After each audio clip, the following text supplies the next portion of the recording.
है। तो आइए वीडियो को शुरू करते हैं। क्वेश्चन नंबर 1 देखते हैं।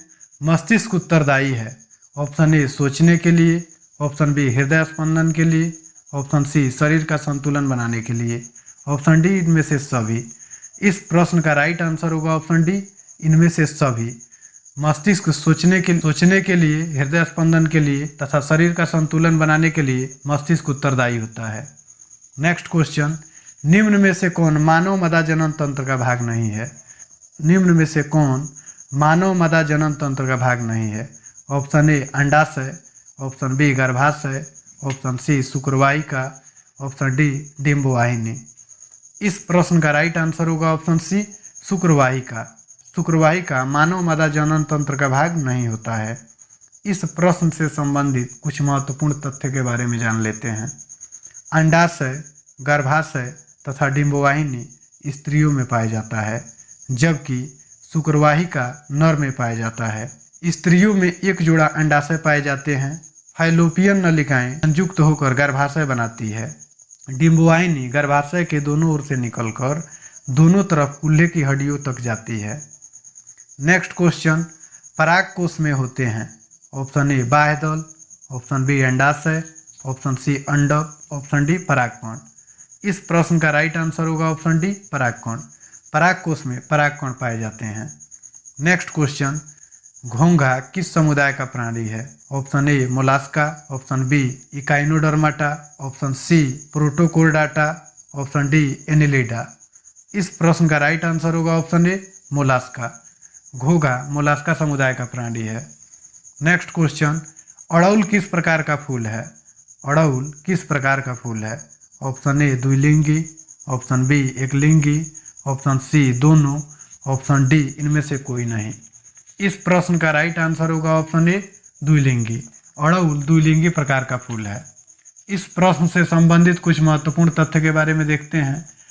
इसमें नर तथा मादा दोनों उपस्थित होते हैं, जैसे सरसों, मटर, मूली तथा सेम। ये सभी द्विलिंगी पादप के अंतर्गत आते हैं। एकलिंगी इनमें केवल नर या केवल मादा ही उपस्थित होते हैं, जैसे पपीता, तरबूज। ये सभी एकलिंगी पादप के उदाहरण है। Next question. प्रकाश के परावर्तन के कितने नियम है? प्रकाश के परावर्तन के कितने नियम है? Option A 1, option B 2, option C 3, option D 4। इस प्रश्न का राइट आंसर होगा ऑप्शन बी 2। प्रकाश के परावर्तन के 2 नियम है। इस प्रश्न से संबंधित कुछ महत्वपूर्ण तथ्य के बारे में देखते हैं। प्रकाश के परावर्तन के 2 नियम है। पहला नियम, आपतित किरण, परावर्तित किरण तथा आपतन बिंदु पर खींचा गया अभिलंब तीनों एक ही तल में होते हैं, तथा दूसरा नियम, आपतन कोण परावर्तन कोण के बराबर होता है। Next question. निर्गत किरण एवं अभिलंब के बीच के कोण को कहते हैं।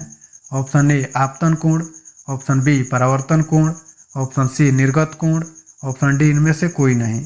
इस प्रश्न का राइट आंसर होगा ऑप्शन बी परावर्तन कोण। निर्गत किरण एवं अभिलंब के बीच के कोण को परावर्तन कोण कहते हैं।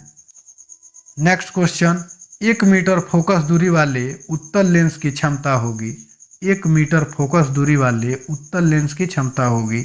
Option A -1 dioptre, option B 1 dioptre, option C 2 dioptre, option D 1.5 dioptre. इस प्रश्न का राइट आंसर होगा ऑप्शन बी 1 डायोप्टर। इस प्रश्न से संबंधित महत्वपूर्ण तथ्य देखते हैं। उत्तल लेंस की फोकस दूरी धनात्मक होती है, जबकि अवतल लेंस की फोकस दूरी ऋणात्मक होती है।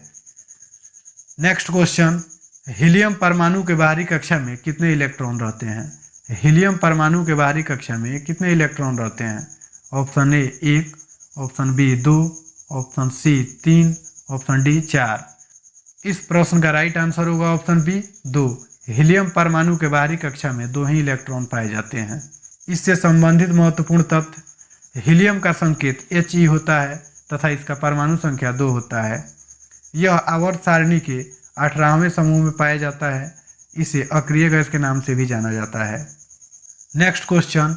अमोनिया के अणु में नाइट्रोजन एवं हाइड्रोजन के परमाणुओं की संख्या का अनुपात है।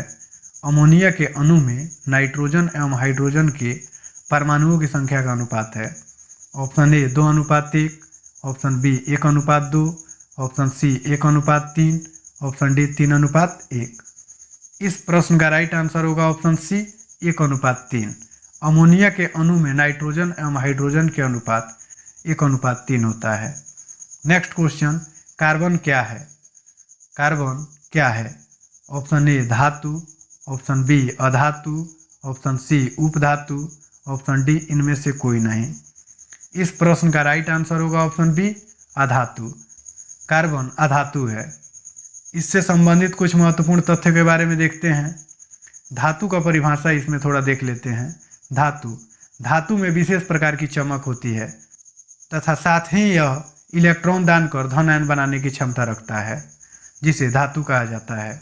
उपधातु वे तत्व जिनमें धातु एवं अधातु दोनों के गुण पाए जाते हैं उपधातु कहलाते हैं। नेक्स्ट क्वेश्चन, CHO क्रियाशील मूलक को क्या कहते हैं? CHO क्रियाशील मूलक को क्या कहते हैं?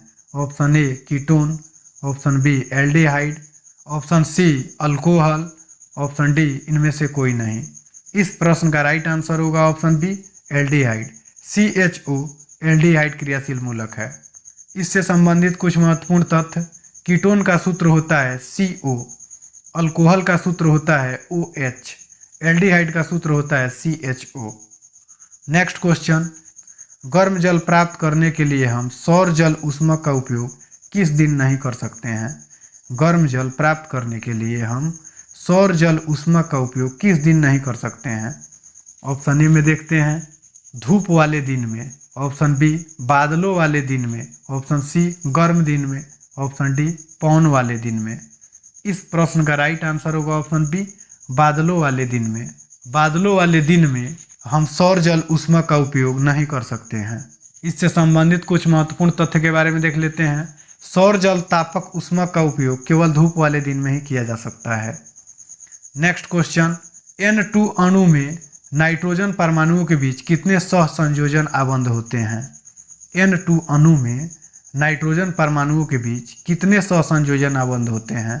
Option A 1, option B 2, option C 3, option D इनमें से कोई नहीं। इस प्रश्न का राइट आंसर होगा ऑप्शन सी 3। नाइट्रोजन परमाणुओं के बीच 3 सहसंयोजन आबंध होते हैं। नेक्स्ट क्वेश्चन, बेंजीन का अणुसूत्र है। बेंजीन का अणुसूत्र है। Option A CH4, option B C2H2, option C C6H6, option D C2H4। इस प्रश्न का राइट आंसर होगा ऑप्शन सी C6H6। बेंजीन का अणुसूत्र C6H6 होता है। नेक्स्ट क्वेश्चन, जास्ता एवं तनु हाइड्रोक्लोरिक अम्ल की अभिक्रिया के फलस्वरूप निम्नांकित में कौन सा गैस बनता है? Option A carbon dioxide, option B nitrogen, option C hydrogen, option D sulphur dioxide. इस प्रश्न का राइट आंसर होगा ऑप्शन सी हाइड्रोजन। जस्ता एवं तनु हाइड्रोक्लोरिक अम्ल की अभिक्रिया के फलस्वरूप हाइड्रोजन गैस बनता है। नेक्स्ट क्वेश्चन, पादप में जाइलम उत्तरदायी है। पादप में जाइलम उत्तरदायी है। ऑप्शन ए जल का वहन के लिए, ऑप्शन बी भोजन का वहन के लिए, ऑप्शन सी अमीनो अम्ल का वहन के लिए, ऑप्शन डी ऑक्सीजन का वहन के लिए। इस प्रश्न का राइट आंसर होगा ऑप्शन ए जल का वहन के लिए। पादप में जाइलम जल का वहन के लिए उत्तरदायी होता है। नेक्स्ट क्वेश्चन, पादप में फ्लोएम उत्तरदायी है। पादप में फ्लोएम उत्तरदायी है।